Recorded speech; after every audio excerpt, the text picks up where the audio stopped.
ये समझ में आ गया तुम लोग? हाँ।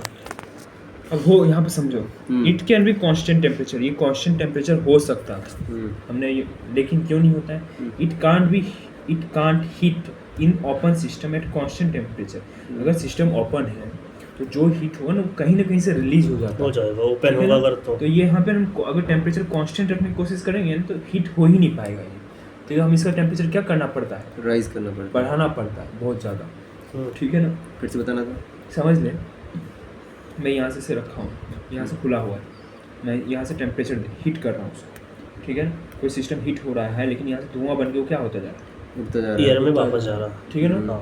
हम इसको मैं 20 डिग्री दूंगा, मेरा मन है मैं 20 डिग्री दूंगा, इसमें 20 में ही गर्म होना चाहिए, कभी गर्म का नहीं होगा। तो इसको भाई क्लोज कर देना। हाँ, सब क्लोज कर दूंगा सब। अब क्या हो जाएगा इसमें, ये जो हीट होगा ना यहाँ पे कैद हो जाएगा, ट्रैप हो जाएगा, तो 20 डिग्री में ही ये क्या हो जाएगा? गर्म हो तो जाएगा। टरबाइन कहाँ है फिर?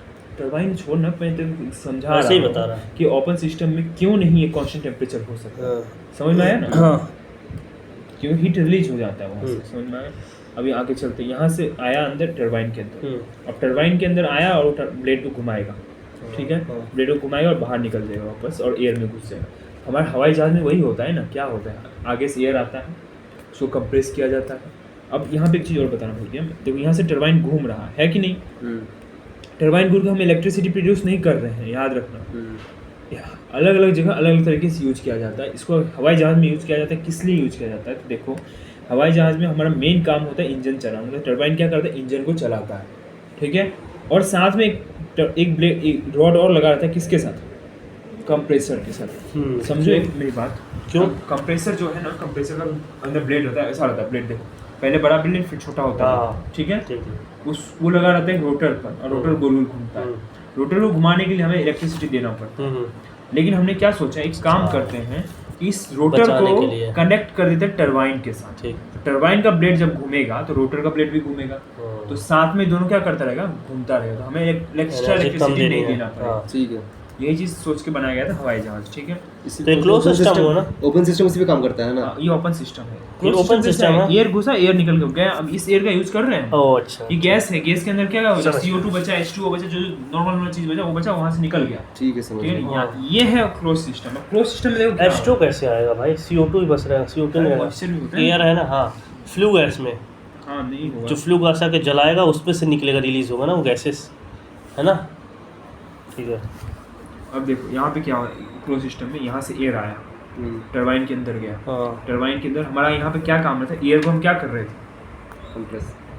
यहाँ पे कंबस्टर में क्या कर रहे थे? वो तो जला रहे हैं, एयर को क्या कर रहे थे? गरम कर रहे हैं, जला रहे थे, गरम नहीं कर रहे, गरम जला रहे थे। जलाने का तो गैस में कन्वर्ट हो रहा था। यहाँ पे क्या करते? एयर आया, एयर को पास किया एक सिस्टम से, मान लो ये ट्यूब है, एक और ट्यूब दो, ये दूसरा ट्यूब, ये इसमें एयर जा रहा है और इसमें गर्म पानी जा रहा है, ये कुछ ऐसा चीज़ जा रहा है जो बहुत गर्म है, जो एयर को ऐसा नहीं, बगल बगल में नहीं रहेगा, उसके चारों तरफ समझ रहे हैं? हाँ, चारों तरफ घुमा रहेगा। जैसे एयर एक ट्यूब है, ट्यूब इसके चारों तरफ घुमा हुआ है, तो इसमें से गर्म पानी चाहे गर्म कोई ऐसा चीज़ गया जो एयर को क्या कर देगा? गर्म कर देगा बहुत ज़्यादा। वो एयर गर्म में, एयर सराउंडिंग में ना, हाँ सराउंडिंग हो सकता है। जैसे हमने बॉयलर में नहीं पढ़ा था वाटर टाइप, और या बॉयलर में क्या पढ़ा था? या तो पानी अंदर था या तो पानी बाहर। तो ऐसे एयर अंदर हो सकता है, एयर बाहर हो सकता है, ठीक है ना? मेन काम क्या? एयर को गर्म करना। गर्म हुआ एयर, उसका प्रेशर हाई है, वो आएगा किसमें? टरबाइन में। टरबाइन में ब्लेड घुमाया और बाहर निकल गया वापस। उस गर्म एयर को हमने वापस कहाँ भेज दिया? कंडेंसर में, जहाँ ठंडा पानी आ रहा है, ठंडा फ्लूइड आ रहा है, जो एयर का टेम्परेचर क्या कर देगा? फिर से लो कर देगा, और वो फिर से हम इसको कहाँ तक यूज करेंगे? इसमें गैस में कन्वर्ट नहीं हो रहा है। इस एयर को हम क्या कर रहे हैं? जैसे बॉयलर में हम लोग क्या करते थे? पानी को ही रीयूज करते थे, पता है तुम लोग को? पानी को गर्म किया, स्टीम बनाया, स्टीम से वापस पानी ठंडा बना के वापस उसको, इसमें एयर को कर रहे हैं।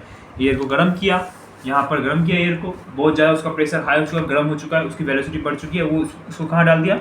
टरबाइन में। टरबाइन में ब्लेड को घुमाया, वो एयर आया वापस, एयर को हम ठंडा किए और वापस किस में डाल दिया? कंप्रेसर में। ठीक है, समझ में आ गया?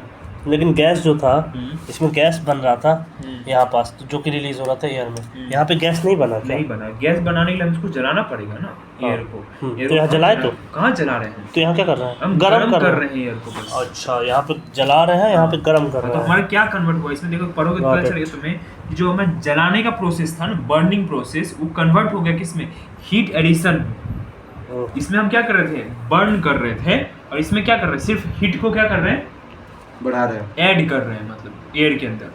ठीक है, तो ये इसको घुमा पा रहा है टरबाइन को, हाँ, गर्म घुमा हो दे रहा है।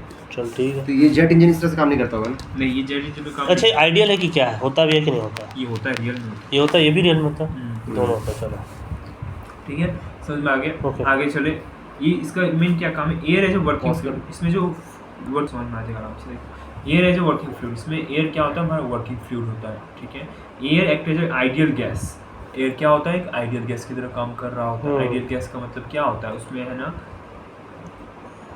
एक आइडियल गैस लॉ को फॉलो करता है, और भी बहुत चीज़ होता है। अगर तुमसे पूछेगा कि आइडियल गैस क्या है, तो ऐसा चीज़ आदर्श जिसका भूल गया मैं, उसका याद नहीं आ रहा, बात बताऊँ। Combustion is replaced by heat addition, जिसमें कंबस्ट कर रहे थे, जला रहे थे, वो किससे रिप्लेस हो गया, हीट एडिशन से। ठीक है, और एग्जॉस्ट कर रहे थे, मतलब एग्जॉस्ट मतलब एयर को बाहर फेंकना, वो किससे कन्वर्ट चेंज हो गया, हीट रिलीज से। यहाँ पे हीट ऐड हो रहा है हमारा, और यहाँ से हीट रिलीज हो रहा है। ठीक है, तो बाहर एग्जॉस्ट किस में बदल गया, हीट रिलीज में, और कंबशन किस में बदल गया, हीट ऐड में। समझ में आ गया। हाँ, air is considered as a ideal gas. Air को हम क्या मानते हैं, एक आइडियल गैस मानते हैं। अब क्यों मानते हैं, मुझे याद ही नहीं आ रहा है, सच में याद नहीं रहा, मैंने बता दिया, मुझे याद था वो, ये क्वेश्चन आता है इंटरव्यू में, भूल गया हूँ। We have constant CP and CV। अगर आइडियल गैस, अगर कोई फ्लूइड आइडियल गैस है, तो उसका जो क्या बोलते हैं, specific heat at constant pressure और specific heat at constant volume क्या हो जाता है, कांस्टेंट हो जाता है। ठीक है, तो उसको CP CV लेते हैं, और वो एक लॉ, एक फॉर्मूला को फॉलो करने लगता है। क्या नाम होता है उसका, P=RT। जैसे ये नहीं NRT। है भाई, CP CV क्या है? अरे CP CV क्या है यार, स्पेसिफिक प्रेशर, स्पेसिफिक वॉल्यूम। नहीं, स्पेसिफिक प्रेशर, स्पेसिफिक वॉल्यूम नहीं है, ये एक तरीके से है आइडियल स्पेसिफिक हीट, अच्छा बाद में बताते हैं, छोड़। स्पेसिफिक हीट है। कांस्टेंट तो लिखा है, पॉज कर दे। We have constant CP। मैं भी ये रिवाइज करना है, वो भी पूछ रहा हूँ। आगे चलते हैं, लिख लिया कर बॉडी, हिंदी में लिख लिया कर जहाँ तेरे को लगे। ये समझो। अब CP CV क्या होता है, स्पेसिफिक हीट होता है, मतलब कि अगर तेरा गैस, तू कोई गैस पे काम कर रहा है और तेरा प्रेशर कांस्टेंट है उस टाइम, ठीक है ना, अगर प्रेशर कांस्टेंट है तो वो गैस कितना हीट अपने अंदर एब्जॉर्ब करके रह पाए, उसके अंदर कितनी क्षमता है, ओह गॉट इट। तो वही चीज़ होती है स्पेसिफिक हीट, कांस्टेंट प्रेशर पे ना। हाँ, कांस्टेंट, ऐसे कांस्टेंट वॉल्यूम, अगर तेरे वॉल्यूम सिस्टम की वॉल्यूम कांस्टेंट है तब कितना हीट अप्लाई कर पाएगा। ठीक है ना, मीन CP एंड CV। अच्छा तो ये भी हाँ। मैं, मेरे पास एयर है, ठीक है ना, मैं चाहता हूँ इस एयर का टेम्परेचर बढ़ जाए, कितना डिग्री सेल्सियस, 1 डिग्री सेल्सियस बढ़ाना चाहता हूँ, गॉट इट। तो इसके अंदर कितना हीट दूंगा मैं, अच्छा तो उसे बोलते हैं हम लोग स्पेसिफिक हीट। ठीक है ना, समझ गया। और वो दो चीज़ पे काम करता है। मान लो अगर मैंने वॉल्यूम कांस्टेंट बॉक्स लिया, उसके अंदर एयर भर दिया, अब मैं हीट दे रहा हूँ, इसका वॉल्यूम कांस्टेंट है, वॉल्यूम में कोई बड़ा चढ़ा नहीं होगा, तब कितना मुझे हीट देना पड़ेगा, वो हुआ कांस्टेंट वॉल्यूम पे स्पेसिफिक हीट। हाँ समझ गया, ठीक है, स्पेसिफिक ठीक है। हाँ, अगर मैंने क्या किया, एक वो लिया, क्या बोलते हैं, पिस्टन लिया, उसके अंदर हीट दे रहा हूँ, जैसे जैसे हीट बढ़ेगा पिस्टन क्या होने लगेगा, उठेगा। हाँ, तो हम क्या कर रहे हैं, पिस्टन उठाकर उसके अंदर का प्रेशर कांस्टेंट रख रहे हैं, तब मुझे कितना हीट देना पड़ेगा वो। ठीक है, दो अलग सिस्टम होता है, कांस्टेंट प्रेशर पे होता है, कांस्टेंट वॉल्यूम पे होता है। मेन समझ में आया, स्पेसिफिक हीट आ गया, स्पेसिफिक समझ में आ गया। 1 kg को जब हीट करने में जितना लगेगा। हाँ चल यार, जल्दी जल्दी बोल दिया। CP/CV होता है गामा का वैल्यू, क्या होता है, CP/CV इक्वल टू होता है गामा। ठीक अच्छा है, ये होता है गामा, मतलब क्या है? गामा एक कांस्टेंट है, ठीक है ना। अब ये कांस्टेंट कहाँ से आता है, अच्छा ठीक है, माने हो। हाँ, ये कांस्टेंट कहाँ से आता है, एक फॉर्मूला से आता है, इसको बोलते हैं 1+2/f। ओके, F का मतलब होता है डिग्री ऑफ फ्रीडम। ठीक है, अब डिग्री ऑफ फ्रीडम क्या होता है ये सब मैं नहीं बता रहा हूँ, आपको बहुत वो अलग चीज़ है। ठीक है, समझ गया। एफ मान लिए कांस्टेंट है। डिग्री ऑफ फ्रीडम है, वहाँ पे एक वैल्यू रखनी पड़ती एफ इज आल्सो कांस्टेंट। हाँ, ये भी कांस्टेंट, हर एक गैस के लिए अलग अलग वैल्यू होती है इसकी। डिग्री ऑफ ठीक है फ्रीडम। ना, ओके, मोनोएटॉमिक गैस होता है, डायटोमिक होता है, इससे अलग अलग नाम होते हैं। हम्म। ठीक है, उसके अलग अलग होता है, यहाँ पे रखते हैं, उसका वैल्यू चेंज होता है। ठीक है, आगे चलते हैं। एक इक्वेशन है TdS equal to DH minus PdV और एक TdS equal to DU plus PdV। 2 equation है। इसको हम क्या बोलेंगे, सिस्टम, सिंपल सिस्टम। कोई भी सिस्टम अगर काम करता है उस पर ये इक्वेशन अप्लाई होता है। ये इक्वेशन को हम बोलते हैं एक तरीके से एंथैल्पी एंट्रोपी का मिक्सचर, ठीक है ना। जब फर्स्ट लॉ और सेकेंड लॉ मिक्स हो जाते हैं, एक फर्स्ट लॉ बना थर्मोडायनेमिक्स का, एक सेकेंड लॉ बना, लेकिन दोनों मिक्स करके हमने एक इक्वेशन तैयार किया, वो इक्वेशन है ये, ठीक है ना। और कोई भी सिस्टम फर्स्ट और सेकेंड लॉ पे काम करती है, इसलिए कोई भी सिस्टम में ये दोनों इक्वेशन अप्लाई होगा। समझ में आ गया? आगे चलो, तो ये इसका क्या काम है आगे देखिए। TdS क्या है, DH क्या है, ये थोड़ा DP क्या है, बताओ। देखो T है टेम्परेचर, DS है चेंज इन एंट्रोपी, एंट्रोपी में कितना चेंज ठीक है। आ रहा है। DH क्या है, चेंज इन एंथैल्पी, ठीक है। और V क्या है, वॉल्यूम, और DP क्या है, चेंज इन प्रेशर, प्रेशर, ठीक है। ठीक है। समझ में आ गया? हाँ, ठीक है, आगे चलो। ये इसी, और DU क्या हुआ, change in energy, internal energy, ठीक है। ये फर्स्ट और सेकंड लॉ से बना है, ठीक है। ठीक है। ग्राफ क्या बता रहा है? ग्राफ नहीं बता। समझो, जो हमने यहाँ पे किया ना वही चीज़ यहाँ पे रखी। 1 नंबर मतलब कंप्रेसर में गया, कंप्रेसर में आया, और कंप्रेसर क्या करता है हमारा, बताओ। कंप्रेस करता है, प्रेशर बढ़ा देता है वहाँ पे एयर का। प्रेशर बढ़ा देता, ठीक है। तो ये प्रेशर बढ़ा, ठीक है। प्रेशर यहाँ दिख नहीं रहा बढ़ते हुए, लेकिन बढ़ता है, ठीक है।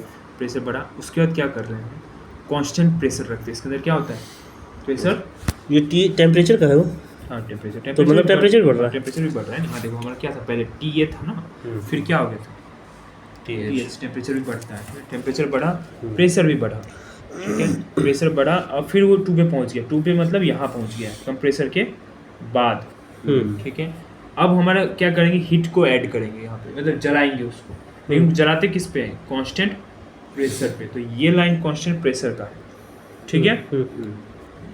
फिर नीचे आएंगे मतलब क्या करेंगे, हम टरबाइन के अंदर डालेंगे।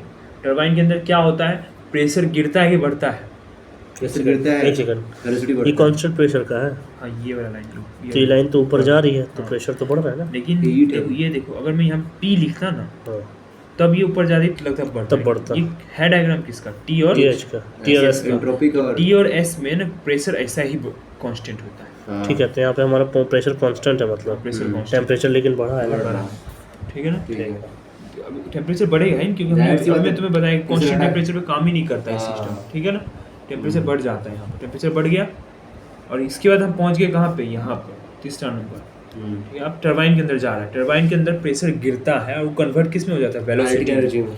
तो वही प्रेशर गिर रहा है, नीचे प्रेशर गिर गया, यहाँ पहुँच गए चौथे नंबर। आसान है। अब ये ओपन सिस्टम है, तो चौथे के बाद यहाँ पे आगे कुछ नहीं है। लेकिन अगर क्लोज सिस्टम है, तो चौथे के बाद क्या है, वो अब हीट को क्या करेगा, रिलीज करेगा। पहले हीट लिया था, तो अब हीट क्या करेगा, रिलीज करेगा, हीट रिलीज करेगा। और पहले कहाँ पे आ गया, 1 नंबर पे आ गया। तो देखोगे तुम, ये भी कांस्टेंट प्रेशर है और ये भी कांस्टेंट प्रेशर। अगर दोनों कांस्टेंट प्रेशर है, तो दोनों का कर्व भी सेम ही होना चाहिए था ना। जिसका कर्व ज्यादा ऐसा है और इसका कर्व कम है, दोनों अलग अलग है कि नहीं। हाँ। तो इसके पीछे का रीजन क्या है वो बताया गया है। देखो, कर्व नीचे वाला ज्यादा कम है ना, ज्यादा कर्व नहीं है वो, ये ज्यादा कर्व बना है, मतलब इसका स्लोप ज्यादा है, इसका स्लोप कम है।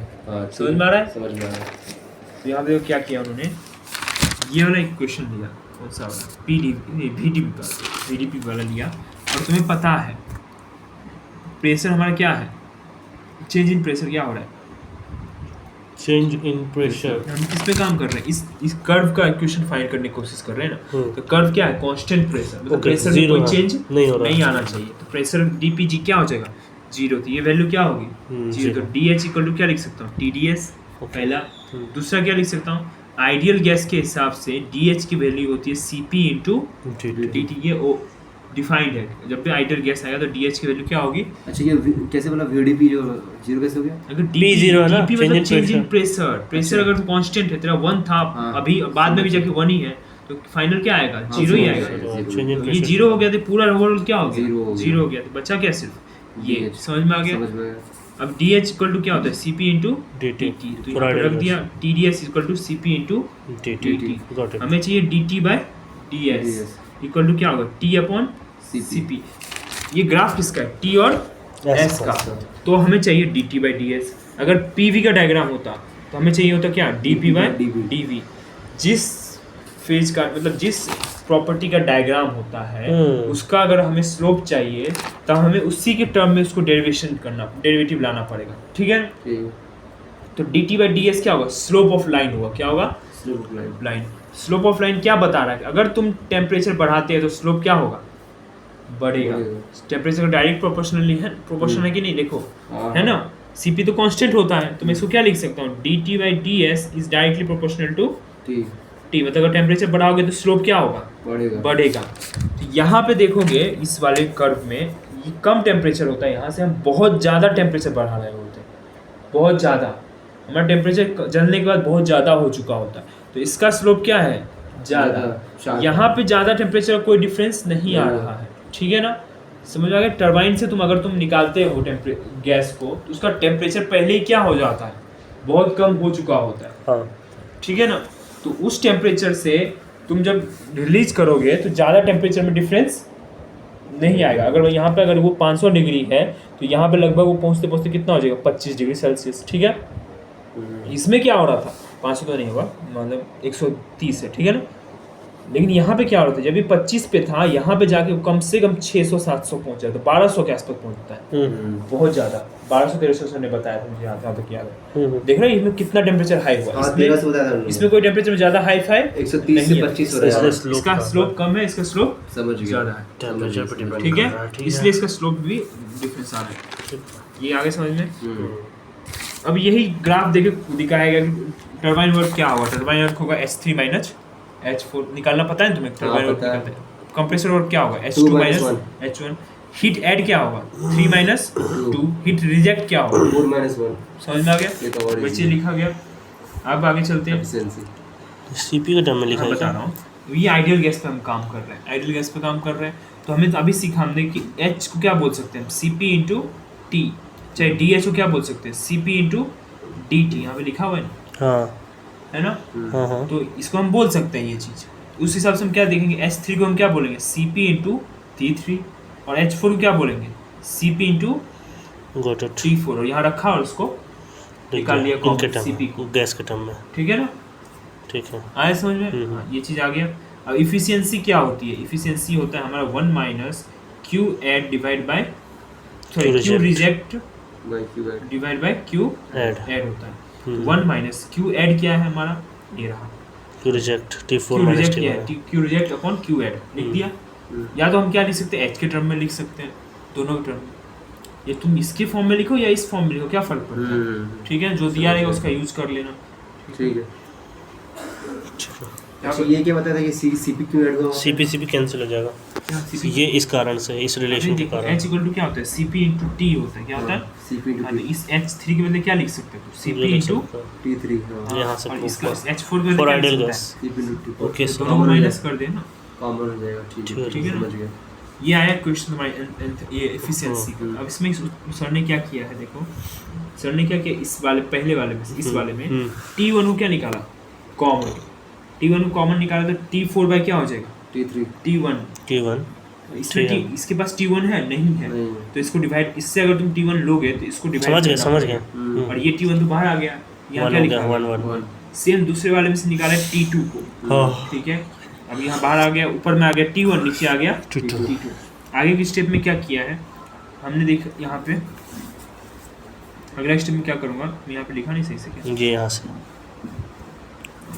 T2/T1 T3/T4 इस RP क्या हो रहा है, T2/T1 और ये रिलेशन होता है। हाँ, अब मैं बता रहा हूँ क्या होता है। ये है प्रेशर, हाई प्रेशर, ये क्या है, लो प्रेशर। अगर PH/P लो लिखोगे उसको हम लिख सकते हैं, प्रेशर हाई पे कौन सा टेम्परेचर, 2 और 3, तो कोई भी एक टेम्परेचर ले लो, मैंने T2 लिया, ओके। और प्रेशर लो पे कौन सा टेम्परेचर लोगे, अगर T2 ले रहा हूँ हाई पर, तो लो पे क्या लेना पड़ेगा मुझे, T1। इसका पावर करोगे तो होता है गामा माइनस अपन गामा, ये रिलेशन है, हाँ ये भी आ गया गामा अपन गामा माइनस, ये होता है गामा अपन गामा -1, हाँ ये होता है, ठीक है। ये अगर प्रेशर टेम्परेचर के ऊपर पावर लोगे तो गामा ऊपर रहेगा, गामा -1। अच्छा, गामा है क्या, गामा एक कांस्टेंट है, गामा एक ये है Cp/Cv है, हाँ ठीक है। चलो आगे बढ़ो, तो पूछना है क्या क्या बोला, अरे चलो मैट्रिक्स में नहीं पढ़ा है। ये समझ में आ गया। हाँ, अब साले तो मार खाएगा T1 अपॉन T2 है, ठीक है ना। अब देखो यहाँ पे T2 अपॉन T1 क्या था, RP की पावर गामा माइनस 1 अपॉन, लेकिन इसको उल्टा कर दोगे तो RP कहाँ आ जाएगा, नीचे आ जाएगा। देख भाई फिर लेके चला गया वो 1/RP, वो वही रहेगा ना बटी।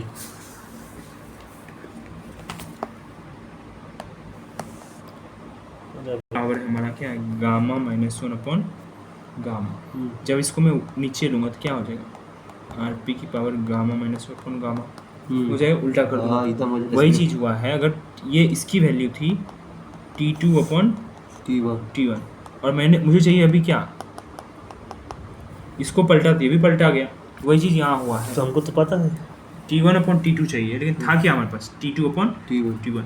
ये तो सिंपल वाला था, लेकिन इसको पलटा तो RP कहाँ आ जाएगा, नीचे। तो वही चीज़ यहाँ पे आ गया फॉर्मूला। अच्छा समझ में आ गया। हो गया? ये बन गया तुम्हारा efficiency of Brighton cycle. 1 - T1/T2 बस की वैल्यू लिखा तुमने, बाकी ये सब कहाँ गया। तो कट गया ना। देख यहाँ पे क्या प्रूफ किया हमने कि T2 upon T1 is equal to होता है T3 अपॉन T4, ठीक है, ये इक्वल होता है। तो पकड़ रहे, तो हम इसको क्या लिख सकते हैं, यहाँ से T2 को नीचे ले आओ, T4 कहाँ ले जाओ ऊपर, तो T3 upon T2 is equal to T4 upon T1, वही चीज़ है यहाँ पे। हाँ तो ये दोनों कट गया ना, तो ऐसे बताना था ना। तो साले फिर देख, फिर गेम खेला, चल समझ में नहीं आया तेरे को, आ गया उसको नहीं आया।